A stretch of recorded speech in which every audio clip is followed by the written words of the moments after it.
What up, everybody? I am your host, JP, and this is my co-host, Josh. Hey, everybody. And welcome back to another episode of the FilmBros podcast.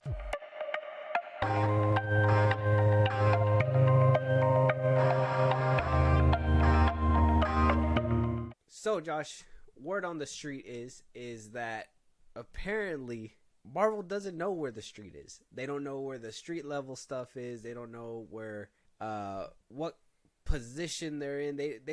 I'm not just gonna say Marvel, because apparently this is coming from a two-ended partnership that started back in what I believe in 2017 or 2018 between Sony and Marvel. Yeah. They basically got together, got into mediation, said, "Hey, man, we want to buy the rights for Spider-Man back," and they were like, "Well, no, he makes us a lot of money." Yeah. And Marvel was like, "Well, why don't we just try to walk this path together?"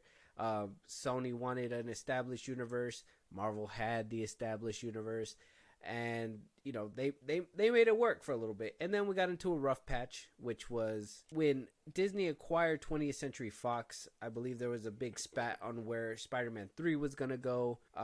Sony had no clue what was gonna happen, and so we heard about a little departure. I think Sony did a little diss, put out a note saying, "Hey, man, Fahey has his hands full with the X-Men.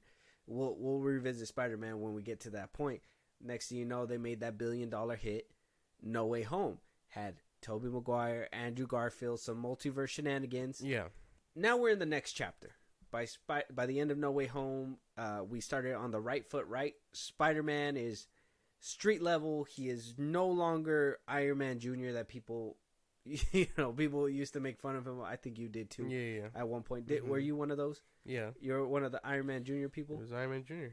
How rude. Okay, so by the end of No Way Home, you were kind of excited when he was going to be on his own and didn't have to worry about no Iron Man, no nothing, no Avengers, nothing like that. He is a clean slate. With that being said, we got a little fight between the two again, a little bit of a junction, if you will.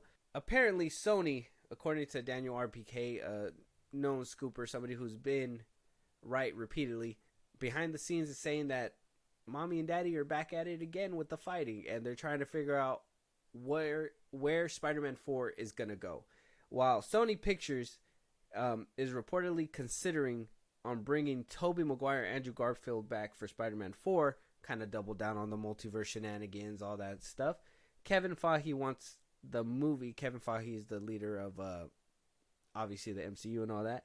Kevin Feige wants the Spider-Man 4 to be more grounded, more street level, while Sony wants this big movie. We capture lightning in a bottle with Andrew Garfield and Tobey Maguire. For me to bring him back a second time, I don't think that's what we want. I think Sony kind of has an askew vision on what we want to see, because we saw these three Spider-Man and we gave them $1 billion for it, and they were just like, this is what the people want. They want to see the trio over and over, and it was nice to see the trio. It was nice to see him again. Yeah. But I personally would like Andrew Garfield Spider-Man back in the Sony's universe, while Tom Holland can stay within the MCU. But I'm pretty sure that wouldn't happen for reasons. No. I mean, Sony is just so, out of touch. Of course, these two got everyone in the seats. But it wasn't just them. It was Willem Dafoe. It was all these other people that people knew were good about the previous movies. They can't continue to reuse that formula, because at that point it's unearned. It's just like, oh, well, now we don't even appreciate it as much. It was better as a one-and-done deal. Not just I'm going to keep reusing this till people are tired of it. No, we don't want that. We wanted it. It's time to move forward and pick a different thing. I think a street-level movie for Tom Holland's Spider-Man 4 would be probably the best option. You don't need any more multiverse shenanigans. I mean, it's closing out. The multiverse is closing out. What are you going to have Doctor Strange back again? We don't need another multiverse story like this. I think Sony just needs to get it together and have a real solo mission. You got to remember too, this is the same studio company that seen Morbius trending. It was like, people want more Morbius. Re-release Morbius. Now, for the reasons why, I know some people are out there like, why why can't Sony have Andrew Garfield, and why can't the MCU have Tom Holland? Why? There's 2 Batmen, right? There's gonna be 2 Batmen. Yeah. There's probably gonna be multiple Supermen. Who knows? Mm-hmm. Why can't there be 2 Spider-Man? Well, the thing is that if Marvel's putting out a Spider-Man movie, they don't want Sony to have a competing Spider-Man movie against them. Basically. And I get it. It's out of the same vein, but it's gonna.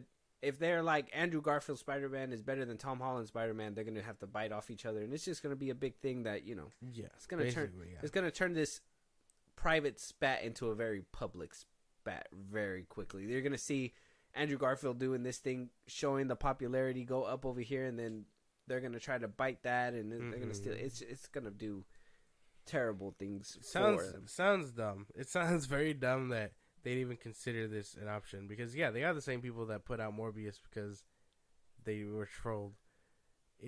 They're just so disconnected with what the fans actually want, when all we really want is a grounded Spider-Man story, interacting with Daredevil, something like that. Kingpin, yes. The Chameleon, yes. I want to see all that shit. His own villains, not Toby's or Andrew's villains. You want to see an established Green Goblin, exactly. You want to see an established within the MCU. Yeah, exactly. Okay, so that's a question too. Do you think Spider-Man No Way Home kind of would ruin that effect? I mean, if he knows that a Norman Osborn goes crazy, wouldn't he do what he can to prevent that in his universe? Same thing with, Dr. Octavius. Once he hears the words Dr. Octavius, he's going to be on edge and prevent it beforehand. I mean, they could do that, and then, I don't know, say it's like a Dark Knight situation where he's doing too much to the point where it ends him in trouble. And then, it could totally be like, oh, fuck you, Spider-Man, you did this to me, or whatever. You know what I mean? Yeah. Like, take that Two-Face route. I mean, that sounds kind of interesting. I don't see why they can't just, do something like that. It's because Sony said $1 billion for Andrew and Toby. I mean, if we do it again, will it be $2 billion? That's probably where the math is mathing for Sony at this point. Like I said, I would want to see Andrew Garfield back. I don't see why they can't just work together and try to, you can't have Tom Holland jump from multiverse to multiverse. It's not going to work out. And I think we talked about this on our previous episode. Go check that out. But, Venom being put in the MCU just to be kicked right out by Kevin Feige really says something there, too. So lame. So, why are they drawing this line? And then when it comes down to, the next chapter, if there's already a line in the sand that started with, let's be honest, Spider-Man No Way Home, because I think with Homecoming, they were on the same page. Yeah. With Far From Home, they were on the same page. Maybe that was a division that they were just like, you know what? You guys have the juice, but we got the sauce. And so, by the juice, Marvel has the juice and obviously longevity and whatnot. Where Sony has the sauce to, make TASM 2 and, but maybe not nail TASM 1 to where everybody would want them. But at the same time, not nail TASM 2 either. They have a lot of cool moments in what people like to call shitty movies. So I don't know. This one's a question for y'all, I guess. What do you guys want to see out there? Do you want to see this multiversal shenanigans? Spider-Man leading the Avengers, Spider-Man defeating Kang, I don't even know if he's coming back, defeating all these non-Spider-Man villains, or do you want to see him team up with the likes of Daredevil, be more street grounded? You want to see him fight those street level villains who the friendly neighborhood Spider-Man can web up and not be bored and then look for Iron Man and be Iron Man Jr. and whatnot.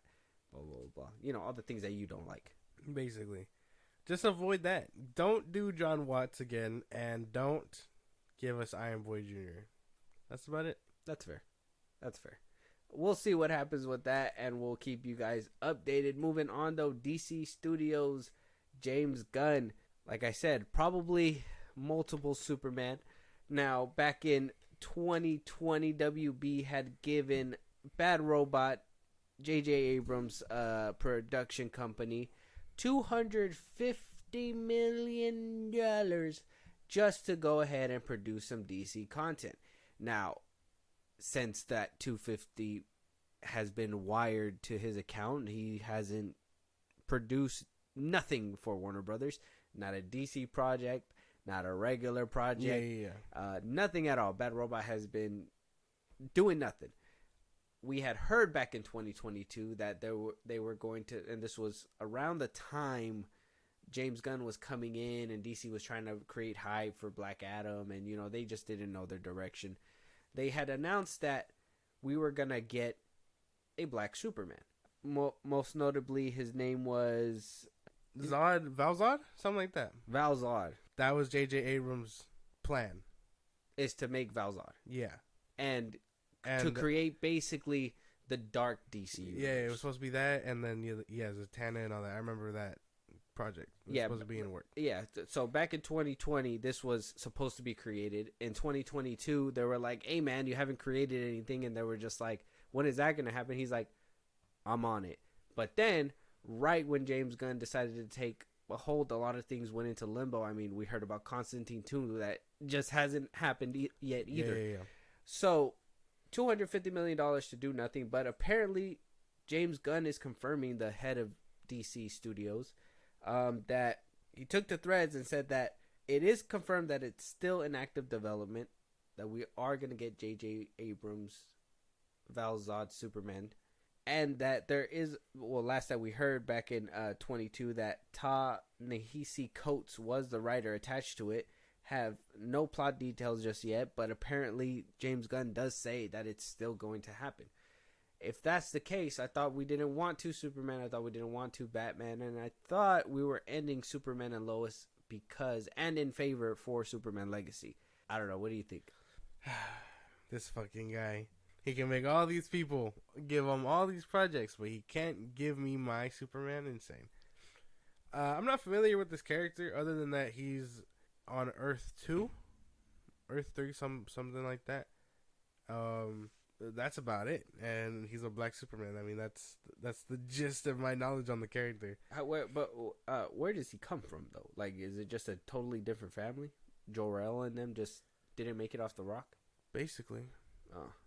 I forget. I think he's imprisoned, kind of like how Flashpoint Superman is. But he gets out. They show him, the Justice League shows him, except it's just not an apocalyptic world, and I think he becomes president. He becomes president, Val-Zod? Yeah, in his Earth. Yeah, it says Val-Zod hails from alternate universe Earth 2 to be exact, where he, along with Kal-El and Kara, traditionally Supergirl, but she goes by Power Girl in this universe. Yeah. Were the sole survivors of Krypton's destruction. Oh, so they all survived. Even Kal-El survived. Okay. Val-Zod's mannerisms, personality, and overall origin story wound up being quite different from a small town boy raised in Kansas. Yeah, he crash landed before everybody else, even Kal-El, and he's hyper intelligent, smarter than Kal-El. He trained to be Superman. Oh, this is in the Elseworlds where even Thomas Wayne is Batman. Yeah. Crazy. There's quite a bit of... This gots to be like the world of the boys for DC. No, Earth 2 gots to be like the lopsided shit. That's the Crime Syndicate. Oh, okay. That would be the Crime Syndicate. Mm-hmm. But I thought J.J. Abrams was done. Haven't even seen a project from him in a while. I think the last thing we heard him do was the Star Trek movies, no? Abrams? No, he did Star Wars. Well, yeah, I guess the last Star Wars movie.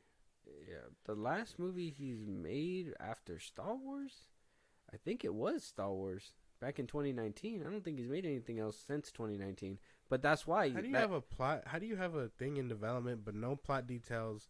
Nothing like that. You're telling me they've been cooking for like almost 4 years now? That's the dilemma. $250 million and Homeboy's done nada since 2020. Nada, nothing at all. It's 2024 now, and we still have no plot details. There should have been something. My boy straight up robbed them. He lied. He said, "Give me the money. I promise. I pretty promise we're gonna get to it." I would have preferred a Dark Justice League thing versus Val-Zod, if I'm being for real. Mm-hmm. Just because I find those characters a lot more interesting, and I don't know anything about this character. Well, that's what I'm saying. Like, it seems like they could go down that route where it is the dark DC, the Elseworlds, where, Val-Zod is Superman, and, this is kind of like the crazy world out there. I don't want to see the Crime Syndicate. But done with Val-Zod. Even then, that would change a lot of his character, too. And I don't know how well that would translate for his like 10 fans. Oh, what do you say 10 fans? He's Superman, man. Yeah, but he's not my Superman. Oh, okay. You Kal know, El's like, your Superman. Yeah. Like, I don't want to sound any type of way or just diss on anyone. They are fans of him, but at the same time, I know I don't read his books. Okay. So I don't know anything about this guy. Yeah, when I remember doing some research when I heard that this was going to be happening back in 2022, but I never really, I was like, okay, well, he hasn't produced anything yet, so either they just said this just to be like, hey, he does have something and we're not getting robbed right now, or not. And so now we're at the point where shit seems to be going down. I mean, if James Gunn is saying that it's still in development, I hope that's true, because that'd just be another lie. But then again, like I said, David Zaslav himself said these need to be big screen characters. I mean, I get Val-Zod could probably go to streaming, and that still would be considered better than just regular television. But if it's meant to be an event, why? Well, I'm guessing the main DC supposed to be an event where Earth could probably live on Max. But that's just, wouldn't it still be confusing in a way? I mean, for some people, actually, not really. I mean, I guess there's a big distinguisher from that Superman to that Superman. Yeah. I mean, Superman and Lois is going to be going off of air. Shame. I mean, I guess it would make sense to fill the slot. And maybe that makes sense too. Why Henry Cavill can't have his own Superman flying around somewhere else. Maybe that's why we're not selling it to Netflix. 3 Superman is too hard to believe. I don't know. I didn't even know that this character like had traction like that. Basically since that character has been in limbo for his show, they've come out with like 4 more superhero like family like DC characters. This one is stuck in limbo trying to get off the air. In that time, get off the ground. Yeah. Like it could have just totally like been anyone else at this point. Like, why not rework this and make it something different at that point? What do you mean? Like the whole show? Yeah. General? But I mean, what can they do that would be distinguishable and let people know that this isn't associated to the main DCU? I don't know. Well, obviously it's gonna have the Elseworlds title or the multiverse like That's logo, one thing, whatever. Yeah. Mm-hmm. But even then, why not just use that to tell a different story? Like, I want to see, like, if this is gonna be a Val-Zod show, I expect to see his Justice League, which is Thomas Wayne Batman and all that.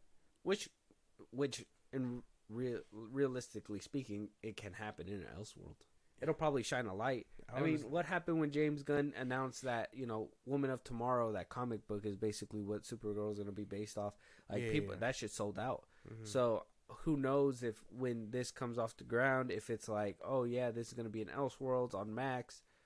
Who knows when that's going to pop up and then be more mainstream and people are going to be like, well, let me pick up some Val-Zod. And then boom, they do it. Yeah, there's power to those people who will do that. I know I won't. No. Not for Val-Zod? No. Like, you should just say yes just for the sake of it. Just to be like, for the comic book community. Yeah, no, I'm not. That's not going to happen. Them Creature Commandos, Peacemaker, I'm not picking up their comics just because they're supposed to be mainstream. I'd rather pick up an actual Superman comic, a real Batman comic, things like that. Not these substitutes or these B-listers, as I like to call them. It's interesting. Did you watch Doom Patrol? I did. I loved it. Fucking loved it. Loved it 100%. I haven't seen the last season. I still gotta watch it. Titans? No, I got out of that one. That one, I don't feel like the CGI or the story was there. At least Doom Patrol, they did what they did their thing with the story, and the CGI I could forgive them because I think as time, I think when it got put on Max, that's when like they kind of upped the budget and looked a little bit better. I showed you Superman and Lois.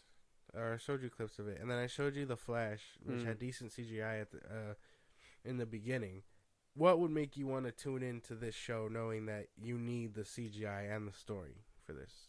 Val-Zod or Val-Zod show? Yeah. I mean, you don't even know the character like that either, so I mean, this would be fresh for you, right? Well, that's another thing. I would like the new take on Superman. I kind of like those different takes. I know Invincibles, like, whatever their league was kind of like a rift on whatever the Justice League team was, and what other shows? I know that one show that was on Netflix that got canceled after a season. It had like the dude from Transformers in there. Forgot his name, but they had their own little like Justice League. I like seeing the new way that they take these characters and like the different routes that they could put them on. I know people were like worried when the Batman and the Superman like domain was gonna be public and people were gonna be making Superman movies and stuff like that. Like, I like those movies. I like seeing what if he didn't have the powers, but he had the powers and he had to deal with life growing up this way or something. Because I think that's something that a lot of things Hollywood should really take advantage of, is not necessarily not necessarily the common problems that people be having, but kind of showing the upbringing of like how things can drastically change if they're raised this way. Brightburn's a funny way to show it off. I know that one's kind of produced by your boy James Gunn, but I mean, I think that's like a different take. He's not my boy. That's your bizoy. But I guess that's fair. Yeah, I even watched Superman and Lois and I liked it. I liked the story. I watched the first season. I couldn't get past the first season. I don't know why. I haven't picked it back up. But I at least watched the first season. I really liked that whole family dynamic and like Clark being that dad, that goofy dad, and all that stuff. Like, I enjoyed that, and possibly because I like the Tyler Hoechlin. I think that's how you pronounce his name. Yeah. I like him as an actor too. And then after season 2 happened, I was gonna pick it up because I don't like doing the week to week. I usually wait until I can like just kind of go through it. And then I found out that the brother left the show, so I was just like, well, then there's no. Yeah, they tried to play it off in the 4th season. Did they? Yeah. I was just like, oh well, I guess no. What contract dispute? I mean, I guess that's fair. I really got nothing really to say. What would make them put you in the seat to watch Val-Zod? What would you have to see from that? It's different. I think it's different. Only because, I mean, I kind of read these books, you know what I mean? Like, you don't know anything about these guys, you know?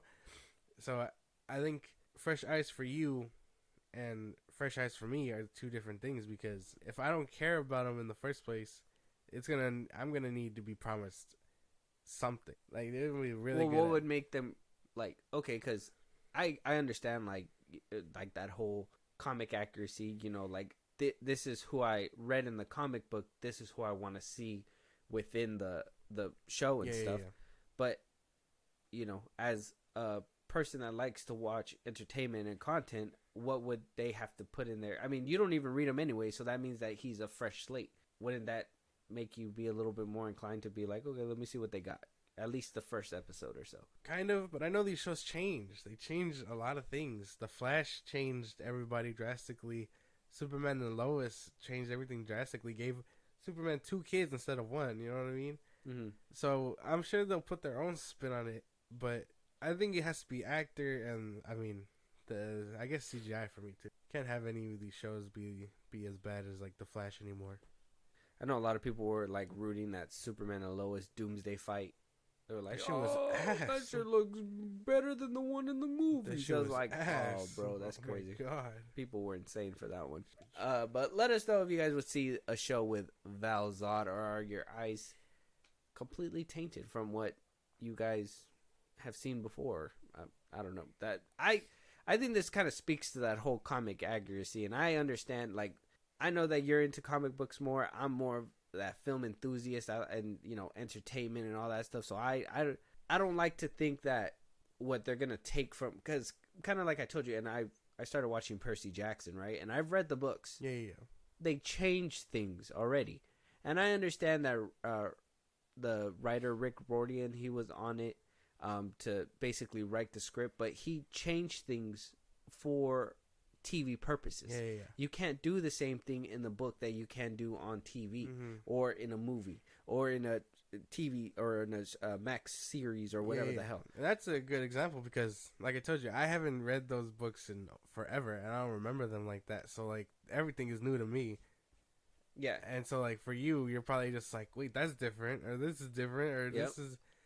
And me, I'm just like, well, that's cool. Like, yeah. You know what I mean? It's nice, and I'm still watching the show. I don't think but I understand that they got to change certain things in order for it to fit for TV, or for the movies and stuff. You can't have, you know, the same Superman, Clark Kent. That's gonna be. That's why when people are like, "Oh, Henry Cavill's Superman, he's not our Superman," whatever. I'm just like, why? Oh, because he's not happy and preppy like Christopher Reeves. Well, that's a different iteration. That's a different take. Yeah. I'm open to different iterations. I'm open to different takes. If somebody, if somebody's putting their little, what's it called? The little spin on it, their print, I can take that. James Gunn, he's going to give us a different iteration of Superman. I'm willing to give that a chance, even though I can kind of understand where Superman's supposed to be, hopeful, a beacon of light, and just apparently a all-around cheesy, corny guy for some of these people. But I think that there's more to Superman. I think that he can be, he has to deal with human problems. If he's more human than alien, he has to deal with human problems. He's not going to deal with everything perfect like somebody who hasn't dealt with any of their shit will. You know what I mean? I think that's where like Omni-Man kind of kicks in too, where he didn't grow up there. He has an allegiance somewhere else. Like that could be considered like a form of evil Superman, and that imagine that coming down to Earth. That's scary. Like it's good to root for your hero, but understand like that hero can easily rip your shit in half. 100%. 100%. Moving on though, James Gunn isn't done here yet. Apparently, we got down to the last 2 contestants that will play Supergirl within the DCU. Apparently, she will be playing, according to some rumors, that she will be playing a key component within the DCU, and we will be seeing her within Superman Legacy. Whether it's a cameo, some small capacity, she will be there. We got down to the last 2. One of them got dropped out because apparently she didn't want to do the screen test. She was like, I don't need to read for you, James Gunn. Either pick me or don't. And so she apparently got dropped. That's what rumors behind the scenes says. So we are with Millie Alcock, who she played in the Game of Thrones show. I think we talked about it in our past episode. And then Meg Donnelly, which she is currently voicing the DC animated movies. Those are the 2 contenders. We are down to the top 2. I'm sure an announcement this upcoming week or the week after is gonna be happening. But who do you think is gonna take it? I'm thinking the girl from Game of Thrones. I'm gonna just say that right now. I think the one that's voicing her already. Who do you think is gonna win though? I mean, because I could personally say the one who's voicing her already, which is Meg Donnelly. Yeah, I think that she should play. I think she has a look, and if she already voices her, I mean, why wouldn't you? Pick her basically. But Millie Alcock, she's a star. She was on Game of Thrones. People know who she is. Why wouldn't they go with a familiar face who would bring people in for seats? That's a good point. That is a good point. And to that, I say, fuck them. Your baby, basically. Fuck them both. Fuck them. Like, why no Batman? Like I don't know. I don't know. I just feel like, because I haven't seen Game of Thrones, so maybe she isn't that big. Let me see what other things she's been in. Keep going. I think the chick that the voices her right now does a fine job at like just portraying her. It's all and voice work is completely different from acting, like with your face and all that. So maybe it's a little different, not seeing how she acts and stuff. But I think if she sounds like her already, she has to have to some capacity the acting chops for it. Yeah, she's only been in like Game of Thrones. She's been on a show called Upright. I don't know what that is. She was in a 2020 movie called The Familiar. Don't know what that is. So, I mean, big star only because of Game of Thrones. So, I think that's... If we want to talk leverage, Millie over here, she got Game of Thrones. She's known by a certain community. Easily can pick up traction because she's made a face. Other side, we got Meg. She voices her already. Technically, if he wants to stick by his word, he can easily be like, well, she will play animation and live action. She's already done animation, so she can do live action too. Right. But wouldn't that throw people off? Like how we said with Jensen Ackles? Because of Batman. Yes, but he could pick up now, if that makes sense. I mean, he's already kind of drawing the line in the sand saying that, we're bringing people back, but not everybody's coming back. Some actors might come back as the same role. Some may come back as different. So he already kind of announced that, and he can kind of double down. And that's something that you can't clip and deny because, well, he did say it, and he would actually be sticking to his word this time. So they both have some kind of leverage. I personally think Meg has the look, though. I don't know about Millie. She don't scream Supergirl where Meg kind of like really screams Supergirl. She looks really young. Meg Donnelly? Yeah. The one from Game of Thrones. Oh, the girl from Game of Thrones, Millie? Yeah. She do look younger. But wouldn't she have to be like a teenager or something? Yes. But that's where the acting chops comes in, because mentally she's like supposed to be way older than Clark. But she only looks like a teenager because her pod on the way to Earth got stuck in a black hole or whatever. So it kept her frozen in space before she crash lands on Earth. So yes and no, but usually she's the older cousin. So okay. But so mentally she's smarter. She's just been not aging because she was stuck in a black hole. Yeah. Gotcha. So how much smarter can she be in a black hole? It's not her fault, man. Her pod got hit by a meteor or something like that. Yeah, I mean, I get that. But what is she really going to learn in a black hole? She basically got stuck at the age of 15. What? Yeah. No. I mean, her mental probably expands, but what is she really learning in a black hole? In a pod? Well, I mean, she has... How'd she even eat? Well, she was frozen. You don't she was just in cryostasis kind of thing? Yeah. Oh. Yeah, no, but like, think about it. She knows more about Krypton. But than that's it. What Kal-El would know. Yeah. They ain't shit on her. Well, yeah, but... That's like being like, I grew up in the Hamptons. Now I'm here in the hood. I know how to do what I do. No. Plop, plop. It's over. What are you watching? I was like, but that's the thing, right? So when Clark meets her and she, comes to Earth and whatnot, he looks to her to share the knowledge that she knows, because she would know more technically. Okay. Besides the stuff that he knows from the Fortress of Solitude and all that other stuff. Mm-hmm. So she's mentally older, and we just need someone to portray that older like vibe. Okay. Which Millie kind of, I think she was like the queen in Game of Thrones. I mean, that kind of shows some maturity right there. She got to play somebody sophisticated and shit. I don't know. Yeah, this is tough. This is gonna be like a tiebreaker type shit. But I personally think look wise, Meg Donnelly got the look. I think that's Supergirl. Like, I look at the pictures, the comics, and all that. I think Supergirl. Millie, maybe she got the chops better because she acted in person. I haven't seen Meg Donnelly in a lot of like live action things. I heard after we talked about this, I did go watch the animated series just so I could see what kind of work she does as Supergirl, and it's not too bad. It's not too bad. I think she does really well, but can she pull it off in live action? That's a question for you guys. Let us know at the socials that Josh will give you later on down the line. Supergirl is coming into a finish. Superman Legacy is apparently going to start filming pretty soon. A big movie coming down the road. This is an anticipated one. This might be No Way Home all over again, or this could be The Flash all over again. There's no in between. It's going to go one or the other. And I'm just saying, if Superman Legacy goes the way of The Flash, Lord help DC at this point. Oh my God. We don't know what to do. Yeah, no. Moving on, though. A lot of outrage. I couldn't pull up one article. I decided to pull up all of them and just leave them on the screen.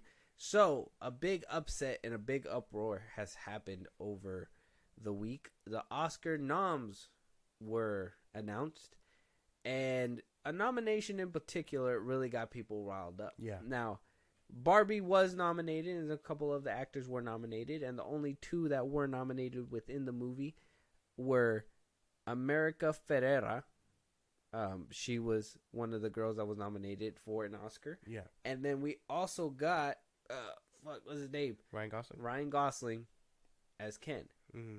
But a big uproar happened because director Greta Gerwig didn't get nominated, nor did Margot Robbie get nominated. A lot of people were like, what? A Barbie movie about females and the male gets... Whoopi Goldberg, I think she was one of them that was like, oh, the male gets recognized, but, a woman doesn't. Hillary Clinton said nice things about him. I know that John Cena came out to show support as well. It's a big thing right now. And I know that they're pushing the whole, how is it Ken that is able to get this award and, or get nominated for it and blah, blah, blah. I want your thoughts before I give you mine. We're probably going to have different takes on this one. What do you think? That sounds insane. Actually, I think that movie was really good. I think Margot Robbie did really well, and Greta Gerwig did good directing it. I don't know what Ryan Gosling did good too. Not to discourage his performance, discredit, whatever. But what did what did he do that was so much better than sang a whole song? So entertained.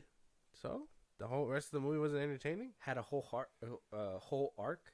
Barbie. You're not gonna sit there and tell me that Ken wasn't the best part of the whole movie. Well, yeah, but like, where's the confusion, guys?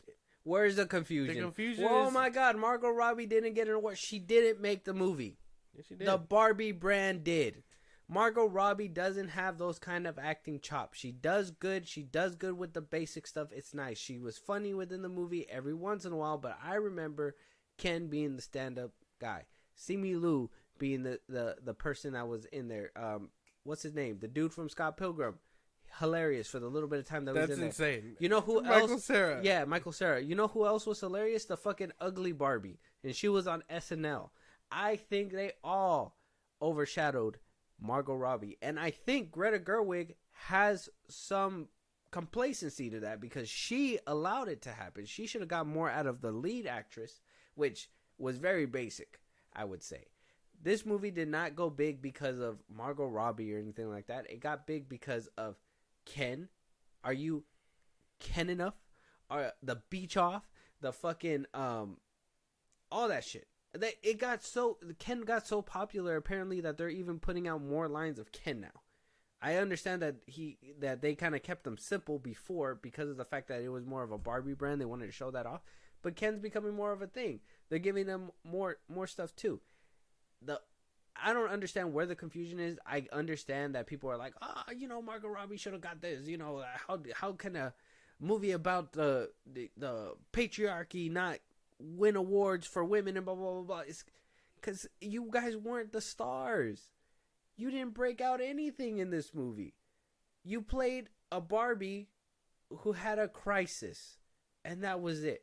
But then Ken had a crisis too, and he was more colorful. He had whole dance numbers, singing, doing all this crazy shit. By the end of it, he walked away with confusion and wondering where things are going to lead for him. Where Barbie, we understood that she just wanted to be out there working in the world. How fun of you that you want to go out there and get a job, Barbie, instead of live in Wonderland and fucking have a great time like Ken. How amazing. Coming for there's no confusion. Yeah, there's no confusion here. There's no confusion here. I hate that people are signaling like that. Even then, Greta Gerwig doesn't deserve Best Director for that. She didn't do much. It was basic directing. Well, even then, she directed. You're telling me she pulled a Michael Bay? You telling me she pulled a fucking Christopher Nolan? No. Did she pull a James Cameron? Well, she might have done a Christopher Nolan. But you think that was a Christopher Nolan movie? No, I mean like close. The directing? Yeah. You think it's close to Christopher Nolan? Probably. I should call that fool up right now. I should call him up and tell him that you capping on this mic, bro. You so capping. That movie. There's no way. That movie beat out. How dare you say Greta Gerwig? That movie beat out Oppenheimer and made like $1 billion. How does she not get the recognition? Because of the Barbie brand. If Barbie there was a movie she was in literally a few months prior to that where she headlined, she supported. I'm not talking about. Listen, she couldn't even market. She couldn't even market for Barbie, and it still made $1 billion. Still made $1 billion. She marketed for Babylon, and that couldn't even break 200. It was Christmas time. It was in November. Black Friday.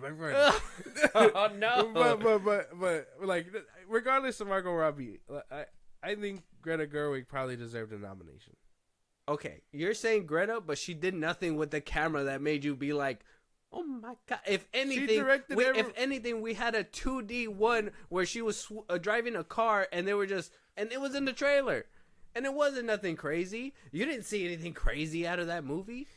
There was no crazy camera work. You didn't see Michael Bay busted out drones for Ambulance. Well, yeah, but drones. But Michael Bay isn't getting nominated for these kinds of things. But he has more creative directing than fucking Greta Gerwig. Yeah, but if Michael Bay was cheated, you'd be like, well, that he was cheated. I don't think Greta Gerwig was snubbed. I don't think she was snubbed. or cheated. I think so. I think she got what she rightfully deserved. Now, if she changes my mind with what do you call it, The Lion, the Witch, and the Wardrobe, I'm very excited about that. I hope she changes my mind. It's going to be with Netflix. But she's not winning one. Yeah, we'll have to wait and see about that. What if she does something insane or crazy? What if she's like, well, Netflix is giving me a budget. I could do more, experimental stuff. Where WB kind of said, hey, put this Snyder Cut joke in this movie. I did hate that joke. Yeah. No.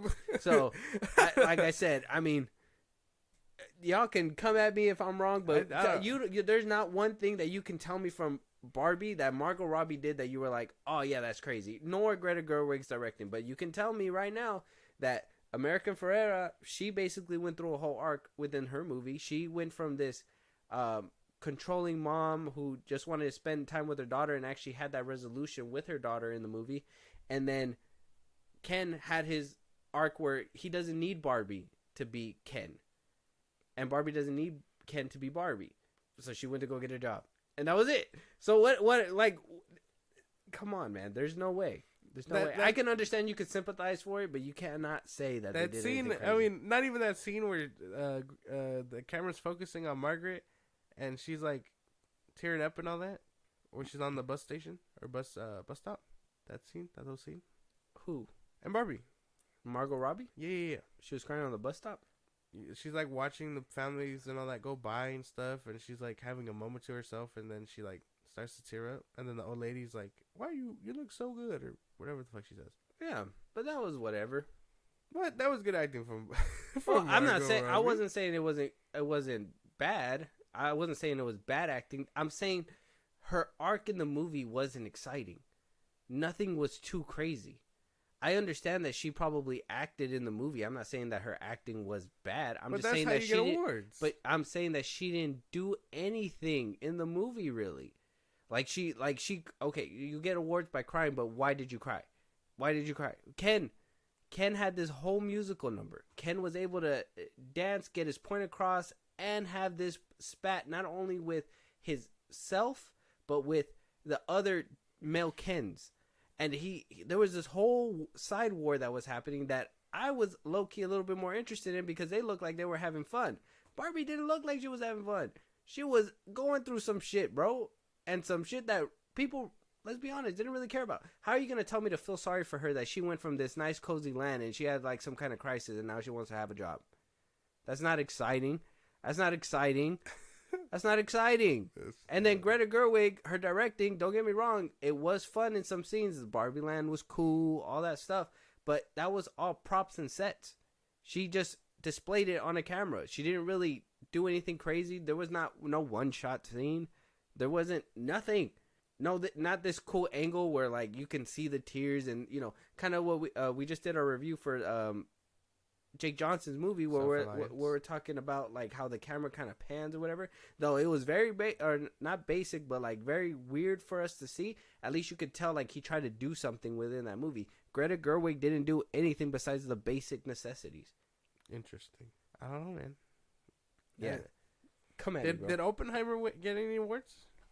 I think they got nominated for a couple things. Let me see. I'll pull up the whole thing right now. Because if Oppenheimer wins over Barbie, they won the competition, right? They won the Barbie, Barbenheimer thing. Barbie beat with money. Barbie beat it out. Yeah. So Cillian Murphy is nominated for lead role. Oh, Bradley Cooper for Maestro as well. Ooh. Coleman Domingo as Rustin. A Netflix movie can make it on. Okay. Yeah. Jeffrey Wright from American Fiction. Paul Giamatti from The Holdovers. Actors in supporting roles. Ryan Gosling for Barbie. Mark Ruffalo, Poor Things. Robert Downey Jr., Oppenheimer. Robert De Niro, Killers of the Flower Moon. Sterling K. Brown, American Fiction. Actress in the leading role. Yeah, she's not on here. Emma Stone, Poor Things. Carey Mulligan, Maestro. Ooh. Sandra Huller, Anatomy of Fall. Lily Gladstone's Killers of the Flower Moon. Annette Bening Niyad. Actress in supporting role, Emily Blunt, Oppenheimer. Daniela Brooks, The Color Purple. America Ferrera, Barbie. Jodie Foster, Niyad. And Davine Joy Randolph for The Holdovers. Animated feature film, Hayao Miyazaki and Toshio Suzuki, The Boy and the Heron. Elemental by Peter So and Denise Ream. Nimona, Nick Bruno, Troy Kwan. Robot Dreams, Pablo Berger, Iban Comenza. And the Spider-Man Across the Spider-Verse. Kent Powers, Justin K. Thompson, Phil Lord, Christopher Miller, Pascal. Yep. Cinematography, Oppenheimer, Maestro, costume directing, Anatomy of the Fall, Justin Trait, Killers of the Flower Moon, Martin Scorsese, Oppenheimer, Christopher Nolan, Yorgos Lanthimos, Poor Things, The Zone of Interest, Jonathan Glazer. Yep, they're not there, but you can have a Netflix film be on there. So Maestro was really fucking good, man. I mean, I kind of want him to win. Ken got nominated for the best song 2. The Fire Inside from Flaming Hot. Oh, that's a good song. It Never Went Away from American Symphony. Wah Za Za from Killers of the Flower Moon. What Was I Made For from Barbie. So, I mean, another song, basically. But Billie Eilish sang that one. Damn. So maybe this movie just didn't deserve it. Maybe it just wasn't strong enough. Production design got nominated for Barbie, which it was cool. The sets and stuff. The sets and everything. That's what I'm saying. Like, out of everything, I mean, I understand the uproar. I understand this was like an all-woman, like female-led movie. It made $1 billion. I mean, it was directed by a female. Like this is a monumental moment. The fact that it beat out Oppenheimer is like a monumental moment. I'm not discrediting that at all.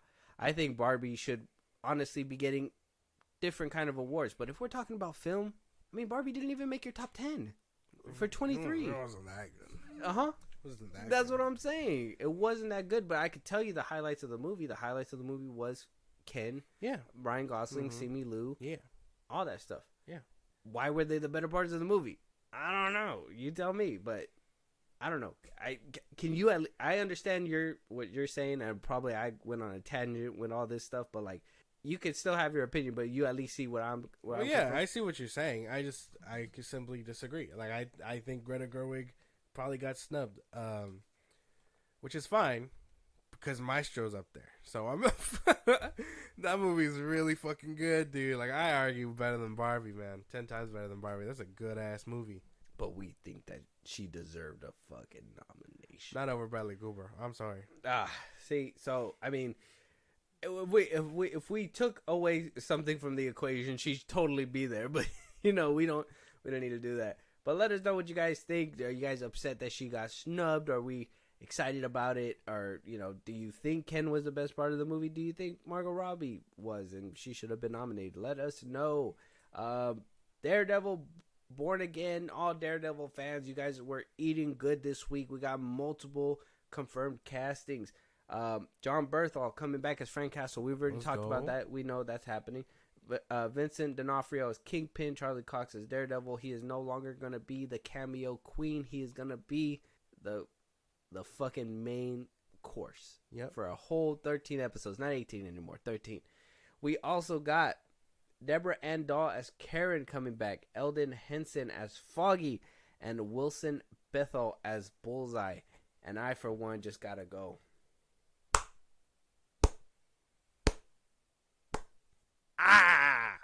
Oh my god. Bullseye's coming back from season 3, and I am so excited. I'm so when I heard this was happening, look, Marvel lost me. But if they fucking nail Daredevil, they bring back Bullseye, they fucking pick up where season 3 left.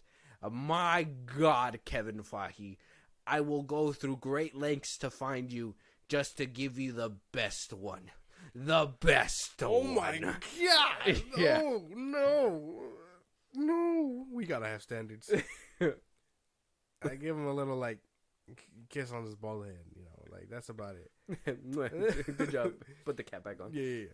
You did it, Kevin. You did. How'd you get in my house? Don't worry about that. Security's not that great around here. Exactly. If this was the mouse's house, I would have taken many. This is exact. But I mean, this is great. Daredevil fans have been eating really well as of lately. Good for you guys. Can't even be mad at this. You guys, are you not on the boat with us? What? Well, yeah. Not a Daredevil fan? Yeah, yeah. Squabble up. Put him here. Put him here. I like the movies that you're doing. Yeah, no, I'm with you guys. I'm with you. I'm more excited for Punisher. I gotta be real with you. Like, I'm excited to see him. Oh yeah, man. You seen the 2 seasons, right? I did, yeah. Oh, dude, great stuff. And then they chopped him at the legs. He was supposed to get a 3rd season. Yeah, just Marvel was like, put an end to all that. We're gonna do our own thing over here, and they were gonna totally fuck it up. They were gonna totally fuck it up until everybody. Thank God, everybody were on the same. This is what I meant too. Like, you guys should not settle for mediocrity. That Echo show, I understand. I get it. Same thing with the whole Barbie thing. You guys really want to stand up for it. I get it. But when shit sucks, you gotta say it fucking sucks, man. It's not good shit. Fucking whatever else Disney Plus stuff that was happening. I mean, Loki season 2, no offense. I know you say it's like the bee's knees. But I say it's not even the knees. It's like more like the ankles. They went lower. Season 2, the entire Loki show is really fucking good, man. It's some bullshit. I'm not saying it's bad. Yeah, you are. It's just not the best. It's not Marvel standard. Yes, it's not. it is. It doesn't bring wonder. Everything should be striving to be Loki and greater. There's no way. We've had better than Loki. No. We've had Infinity War. You're not gonna say Loki better than Infinity War. You Hey, stop! Don't you do it? Don't you do it? Don't. Hey, man. I'll say it and then spit in Kevin Feige's cereal. Hey, if you say that, you know you lying. No, though. I'm not you lying. know you lying. You can't lying. say that Loki better than Infinity War. It is. It is. It is. It is. You know how bad you lie? You can't even keep your words straight. It is. That's how bad. You not gonna okay? Loki better than Iron Man 2? Whoa. Oh, hey. Whoa. Twisting my arm for. Breaking my balls over here. But this is great. I'm really glad to see this is coming back full force. They really were like, we gotta pedal back, man, because everybody coming back for this bitch. Karen is coming back. Can't wait to see her again. She was like really great. I know a lot of people are rooting to see like the blimp through Daredevil. Oh yeah. You think they'll do that or no? Maybe, but I mean, we've moved past the blip. I think all the characters that we've kind of seen now we've seen how they've been through the blip. I'm tired of like rehashing that. You know what I mean? Well, my thing is, I know a lot of people are wanting that. I would think it would be cool to dedicate at least 2 episodes to what Daredevil was kind of up to during the blip. I mean, we can't really recap the whole thing, but if we do a couple time jumps, maybe not 2 episodes, but between like 3 episodes, and then him finally coming back, 5th episode, and they all come back or whatever, and that's when we find out, Fisk is coming around and yada yada yada, blah blah blah blah, and yeah. But I mean, he's already getting the mayor's spot, so I don't even think that's the route that they're going. I don't even think they're gonna touch up on the blip. But it would be cool. I don't think he. I mean, if that's the case and he's as big as he is, I don't think he blipped. I think the ones that blipped were probably the ones that weren't as important. Kevin, Foggy, Karen. I imagine a good handful of people that were street level essential were probably taken besides Daredevil. So he imagine if he was just cleaning up shit himself, and then Kingpin was getting higher in power, and it was just him. He couldn't do it alone. So. I mean, maybe it's an interesting concept, but I don't know if I want to see it. It'd be interesting. I think it'd be a cool thing, but yeah, I think you're right. I think we moved on from that quite a bit. That there's no big reason to rehash it out at this point in time. I mean, if we're gonna look towards the future and be like, oh well, Kingpin's becoming mayor, then maybe we should just start there, focus there, and just maybe if they want to kind of have him a little bit still traumatized or something, maybe they can explain why. That could kind of explain why he let Echo go in the show. He had a little traumatic moment. He was just like, blimp. No. I gotta leave. He just started like panicking in the middle of the fucking. Yeah. I was trapped under a bookshelf once. Leaves. Yeah, man. That was. I was trapped there, and they were gonna help me, and they blimped. Like, oh, dog. Some connectivity there. That's the bee's knees. So what? We'll have to wait and see what happens. The bee's fucking stinger. Oh yeah. We'll have to wait to see what happens with Daredevil. But I'm excited for all these characters coming back. Let us know if you guys have seen all the seasons, if you guys are excited for what's coming up next. Keep you guys updated with all the rumors. I mean, you saw the leaks, right? Apparently, everybody they fucking first of all they rented out the whole block of New York, and people are just recording on the side of everything that's happening. So I'm just like, damn, they are in front of a live studio audience apparently. Moving on though, a little bit back to James Gunn. Apparently, American Pie star Sean William Scott is talking to James Gunn and looking to be Booster Gold.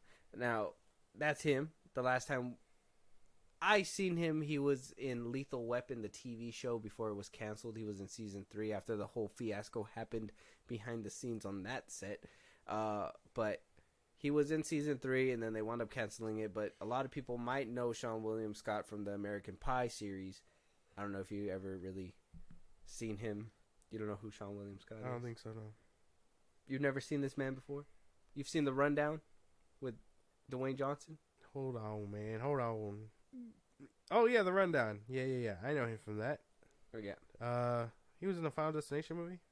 Yeah, he was in the first one. Yeah. Ice Age. He voiced one of the ferrets. Yeah. One of the dumb ferrets. I can see this. Yeah. I can see him being Booster Gold. Now that you mentioned the Rundown with The Rock, I remember how goofy he was and all that. I can see that. Okay. Way better than Chris Pratt. Way better than Chris Pratt? Yeah. Okay, so he does take to comicbook.com, talking to them, asked if he was interested in any superhero roles, and he said, I definitely would. I'd love to. I think it'd be fun to do a comic book movie. I think the first character that came to mind was Booster Gold. Could be very fun, but I think I'm too old for it. I don't know if he's supposed to be younger, but that character, I was like, that I could. I just don't remember his age, but it was like that. But I was like, that's a great character. And goes on to say, come on, James Gunn, let's go. As in, call me. And how old is Booster Gold supposed to be? He's from the future, man. I don't even. He looks. I'd argue he's probably about his age. He's supposed to be as old as Ted Cord. They're like best friends. Oh, so older? Around their late 20s or early 30s. Late 20s, early 30s. I think Sean William Scott is in his 40s already. Oh, he's 47. A little bit older. He could do it. He could pass for 30s.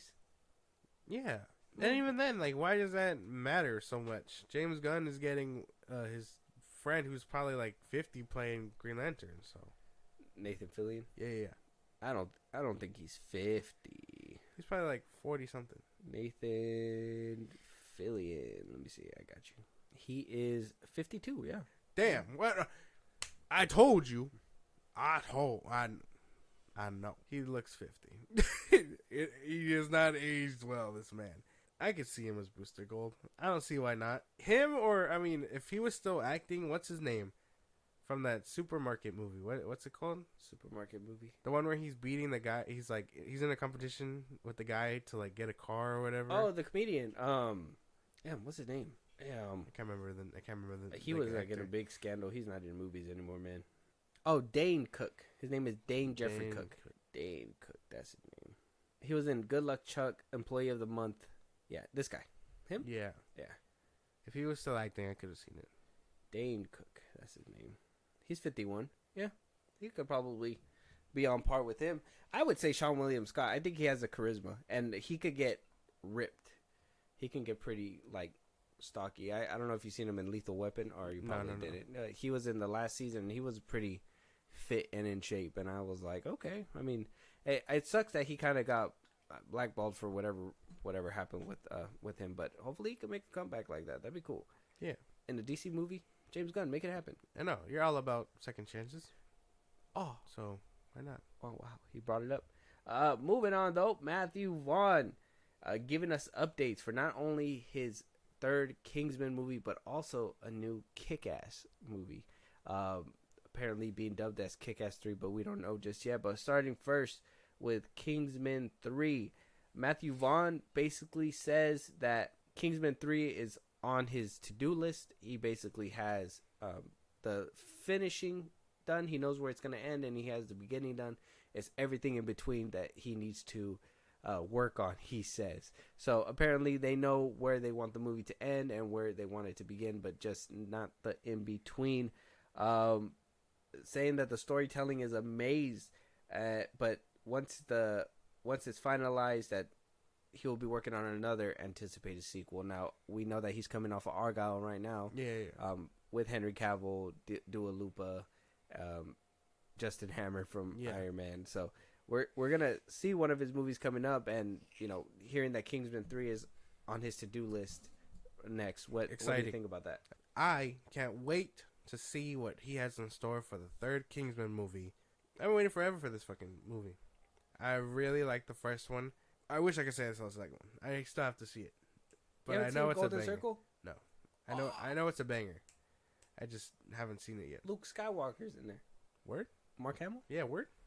Yeah, I gotta see it expeditiously. Yeah, we gotta put you on that movie. But I can't. Yeah. Have you seen The Kingsman? Yeah. The first one?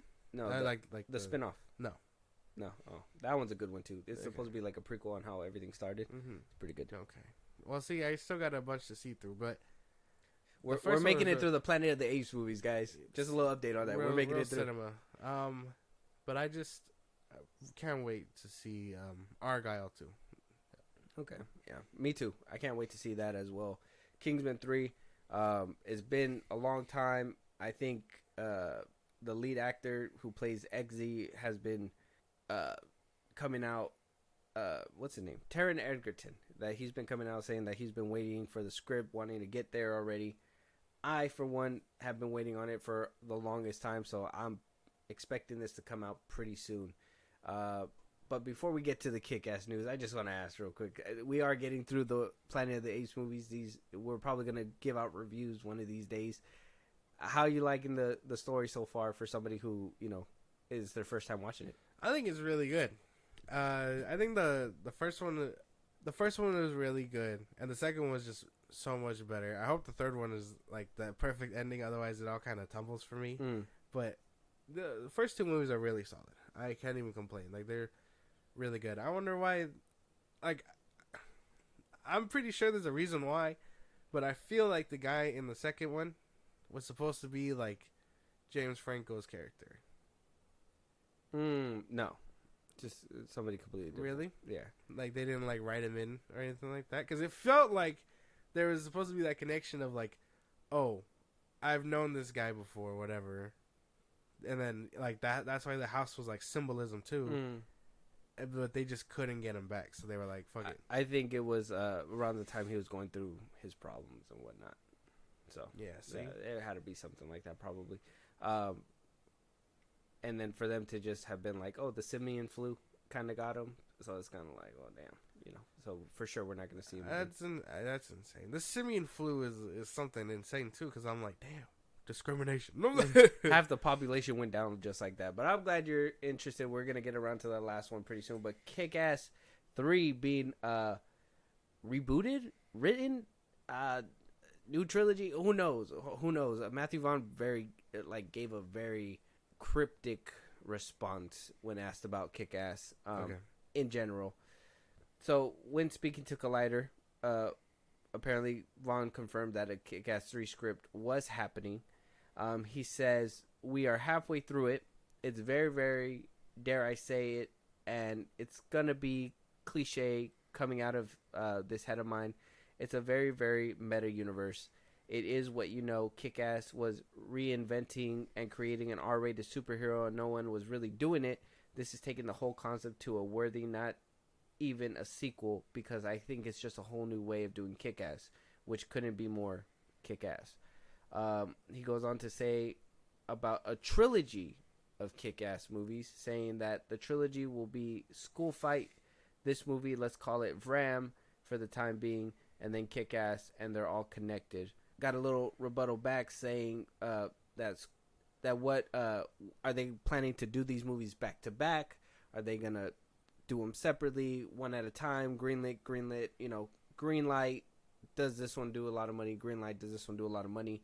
And he says no. So when this Ram is finished, I think this will launch. I'll be conservative on this. If we're lucky, Toronto. If we're not lucky, Sundance. Well, this year, next year. if you know what I mean. So one thing I can decipher real quick is he's going to wait to see how every single one of them does. He's going to do Sundance viewings just to make sure people are on board with it, if necessary, or actual like showings to the public, you know, the test screenings to make sure that this is the route that they're going to go in.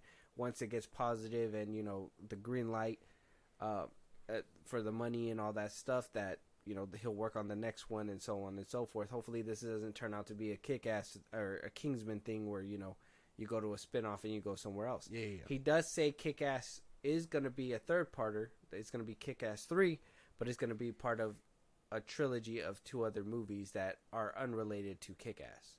So it'll be Kick-Ass 3, this other movie. Like how Glass and Invincible was and all that? Yeah. Interesting. That's what I think. I don't know. Do you have a different take from what? Well, that's what it sounds like to me too. Yeah. Like as soon as you were describing it, it sounded like he was going like the M. Night Shyamalan way. What? I mean, why not? Just throw it out there. Like, what if it's part of that universe too? Yeah. Very self-aware. I mean, he's saying it's going to be meta, so that's why. So I mean, that sounds insane though. I'd be down for that. Not a traditional like how the first 2 were, where it's like based off the actual comic books, but it's just a meta commentary on the actual comic book. Yeah, that could be interesting. Okay, a little bit of a different route. Yeah, because it'd have to be a different spin, only because we've come a long way since the first 2.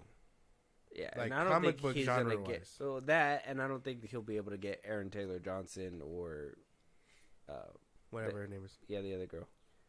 Well, yeah, but I wasn't talking about that. I just meant like comic book movie genre wise. Like he was one of the first ones to do it and take it out of its like comfort zone. Yeah. We had like Batman and all that, but he broke the barrier and did blood and killing and So and we've come a long way. We see The Boys. The Boys is getting its 4th season already. This movie is barely being talked about. He has to do something interesting. He has to reinvent it. How you say? That's hard. That's hard to maneuver. But I mean, a lot of people didn't really like the second Kick-Ass either. I mean, were you on board with that one? I was on board with some things, not all of it. I think the heroes versus villains aspect was funny and cool, but for the most part, it was like an alright movie. Can't even be mad. I think the first one was like really good though. Yeah. Okay. All right. Makes sense. But Kick-Ass 3 in the works. We're probably gonna get a trilogy now, from different with different titles and not just Kick-Ass. So we might be seeing spin-offs of spin-offs of from the comic book. Yeah. From different characters and basically uniting to be a trilogy. Let us know what your guys' thoughts about that. But now we're to the good part. We finally got a trailer for Avatar: The Last Airbender. Netflix's Avatar: The Last Airbender. We also got our hands on the new Roadhouse trailer starring Jake Gyllenhaal and Ewan McGregor. And Jordan Peele produced movie called Monkey Man, where he felt it was being made for streaming, but he felt it was too good that it needed a theatrical release. So apparently now it's going to be in theaters. Okay. We're starting off with the Avatar: The Last Airbender. I haven't seen it. It's been out for a few days. You haven't seen it. I'm hearing good reviews about it. Apparently the bending's there in this trailer, and people are super hyped about it. It coming from Netflix, I'm a little skeptical though. How do you feel jumping into this Avatar trailer? You're skeptical about all things that have the Netflix name on it. I'm excited. I can't wait. I don't have a problem with these live action adaptations. Like I like the One Piece one and all that. So okay, so you think Netflix has been doing this thing? With yeah. Cooking, if you will. Yeah. All right. We'll see if they continue to cook. Let's jump into this trailer. The Fire Nation is embarked on a dark path, and the world might never recover. The world needs the Avatar. It needs you, Aang. February 22nd. What do we think about the trailer? I like it. I think there is minor CGI issues, but only with like the background and the cities and stuff. But I think everything else looks pretty solid. Gives me that like One Piece tone. It kind of reminds me of that one. I mean, I can't say I see anything too bad, besides obviously my rapport with Netflix. You know what I mean? So can't be can't be a hater and say that I'm not excited for it, because I am. I like the bending. I think the bending looks pretty cool. The earth bending and all that. But I don't know. Something about the cast kind of says Little Leagues. If that makes sense. I think it's the cast. I like when the movie came out, and I understand a lot of people have a lot of gripes about the movie, but the actors in there were like, they looked rugged, you know, and these ones just look a little too clean, like a cartoon. And I understand, you know, cartoon, but I mean, if we're being adapted, this is where, like, I think the translation from like animation to live action kind of gets mixed up, because the companies think we want is the same. I mean, I guess that you got people that, you know, like the Lion King, that are like, oh, we wanted to see them have faces and not be super hyper realistic. And we want things, when it comes down to like these genres, to be realistic. You know, we want to be able to feel like these kids are being put through things. And I don't know, maybe it's just because of the trailer, they got to show them all clean, but maybe they can get down and dirty when it gets down to it. I don't know, maybe I'm just finding little nitpicks, but this trailer, I don't know what it is. Something is just not giving for it. I want to say I'm excited, but there's just something that's not making me fully there. I can't put my nose on it. I don't know what it could be. I think everybody looks fine. I'm sure probably because it is a newer cast for the children, sure, but I recognize the actors that are the adults, basically. Yeah. Like the Uncle Iroh, he was in Star Wars. He played the pilot in Mando. Oh yeah, that's right. He did. Yeah. Yeah. So I mean, they have some seasoned actors, and maybe they'll probably be the best because, you know, they're older and they've been acting. Yeah. But I'm excited to see what these other ones can do. The smaller actors, I guess. Okay. The children. All right. The Avatar: The Last Airbender trailer is out right now. Go check that out. Let me know what you guys think, and tell me where I'm tripping, because I need to figure that out. I'm not sure. But we also got the new Jake Gyllenhaal movie. Now, this is the one where Bezos basically said this isn't a theater movie. Yeah. You know, he watched it. They pulled Dwayne "The Rock" Johnson, showed it to him on his yacht. Producer said, no, this is going to be a streaming movie all the way through. Jake Gyllenhaal thinks differently. I've been waiting for this trailer. Yeah. I put all my faith and trust into Jake Gyllenhaal. So I'm hoping this is going to be theater-worthy trailer. What do you think jumping into this one? I'm hoping that it isn't suffering from the same thing, though. Like, the fact that it's a smaller platform or whatever. Because, I mean, right after this, we got the one with like you said, with Keegan, right? Or Michael? Jordan Peele, sorry. With Jordan Peele, and he says it's worth the big screen. But we've seen movies that people think are worth the big screen, and it hasn't been the case. So that's true, too. That's true. Conor McGregor's also in this film, so we'll have to... I'll see you on the other side, man. I'm really excited for this one. I think Jake Gyllenhaal finna kill it. It's gonna be good. Before we start, do you have insurance? What? Your coverage good? Like, you have dental? Oh, haha. Is there a hospital nearby? Is it, like, too far? About like 25 minutes, I'd say. I just slapped you. Are you all right? What?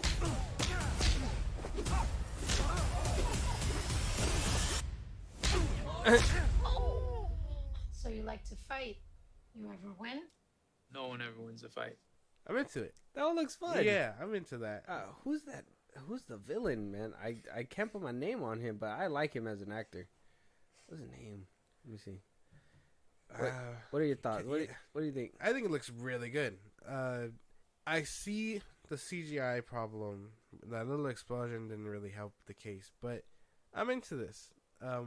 Maybe it's just because, it was on a streaming budget. Maybe on a bigger budget, it probably would have killed and looked way better, but I don't see the problem. This probably could have easily been a cinema movie. You think this one should have been in theaters? Yeah. Okay. Bezos dropping the bag. You motherfucker. I mean, I think so too, because this is more of a action-packed kind of film.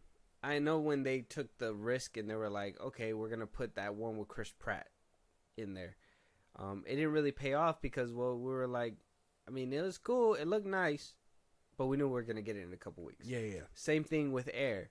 You know, it looks cool. It was nice, but we know we're going to get it in a couple weeks. So why why pay extra to see it on the big screen if I'm not really into it and I could just wait for the streaming. Even then, I think Eric could have been good for streaming and probably would have done a lot better if just kind of released all over the place with that one. Same thing with the Chris Pratt one, because I that's the thing, right? Is that there's sometimes where they make streaming movies and it's not a theatrical movie. But then you have a sleeper hit with Prey where it's like, okay, this one they actually put some production behind it. This one, just a little touch up on a couple things, CGI, like you said. And this one could have probably been that gym. It would have fucking killed. Maybe they're getting scared because the Covenant didn't really do too much, but that one was like scattered around last year with a bunch of like movies, bro. There's no way it was gonna survive that.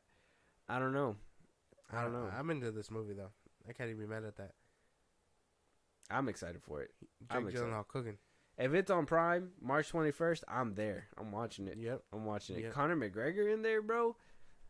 He just looked like he's just playing himself at this point. Basically. And I'm down for it. I like his persona. I don't really have an issue with him. I know a lot of people are like, oh, he's arrogant, he's annoying, but I think it's hilarious that he acts like that. Keep on it. Keep on it. Let us know your guys' thoughts. The Roadhouse trailer is on YouTube right now. Check it out. Monkey Man. This one's an interesting one. Jordan Peele is not directing, but he is producing the film.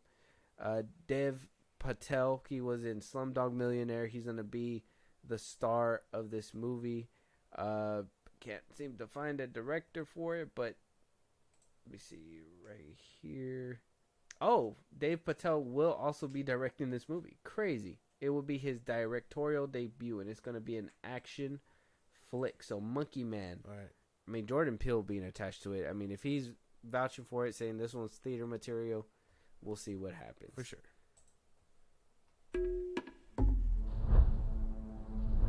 Close your eyes, and you will find yourself. When I was a boy, my mother used to tell me a story of a demon king and his army. They brought fire and terror to the land. Not bad. That kind of looked fire. April 5th? Yeah. That kind of looked fire.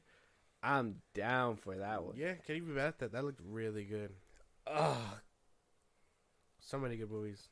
Maybe I was too harsh last year. Maybe movies are finally coming out. That one was a different take, a different tone. I like the directing. Looks like they're putting a little effort. It's his first directorial debut, so it seems like he's putting some effort into it. Yeah, he has Jordan Peele to kind of produce and help him out with it a little bit, but I mean, he doing more than what Greta Gerwig did. Shut up. What? Shut up. It's his directorial debut. I don't know. It looks better than what Jake Johnson did. That's fine. That's fine. It does. Yeah. Yeah, I could admit it. But yeah, I actually can't be mad at this movie. It looks good. I'm excited to see it. Yeah, I'm. April 5th. I actually want to see it now. Seeing the trailer, like I kind of wish it was in theaters tomorrow. It would have been nice. Same thing with Roadhouse. I wish that one was kind of closer to Avatar. I can give it some time, give it some space. Avatar looks good, man. Can't even be mad at that one. Yeah. All right. I mean, we'll wait to see what comes of this show. Okay. The original creators did walk out of that, but Monkey Man. The trailer's out on YouTube right now. Go check it out. It's very good. Looks amazing. Can't wait for it to come out. With that being said, though, that will be the last topic of this episode. So y'all know what that means. If there's any movies you guys want us to review, any topics you guys want us to talk about, if you guys want to support us in a big way, or catch a live one of these days. Josh, go ahead. Twitter, TikTok, Instagram at FilmBros Podcast. We post new episodes or hit us up there for any news or movies you want us to cover. Buzzsprout, links in the bios of the socials I just gave you. You could support us there in a big way. It's like a Patreon. You subscribe, we give you shout outs, things like that. We'd appreciate it. You can be part of the conversation. Twitch at FilmBros Podcast. We go live every Saturday and throughout the week. We are still working on getting that up. So just put on your notifications. Bear with us. You don't want to miss it.